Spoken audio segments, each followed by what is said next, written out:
काही प्रोजेक्ट करण्याच्या अगोदर त्याला आपल्याला परवानग्या द्याव्या लागतात, मंजुरी घ्यावी लागते, त्यानंतर त्याला निधी दिला जातो, त्याच्यानंतर टेंडर होतं, मग भूमिपूजन होतं, मग लोकार्पण होतं। दादा जी भूमिका मांडत होते, प्रक्रिया जिथून सुरू झाली ती दादांच्या काळामध्ये त्या ठिकाणी सुरू झाली होती। आता याच्यामध्ये काही प्रमाणात जे मोठे नेते या शहरातले आहेत, भाजपचे आहेत, त्यांना त्यांच्या नेत्यांची बाजू घ्यावी लागते।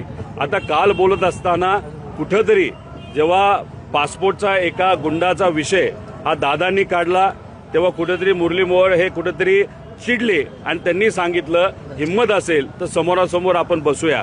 मला मुरली मोहोळांना सांगायचंय, दादांना कशाला चॅलेंज करतात, त्यांची उंची फार मोठी आहे। आपण एक काम करा, मी तुमच्या बरोबर चर्चा करायला तयार आहे।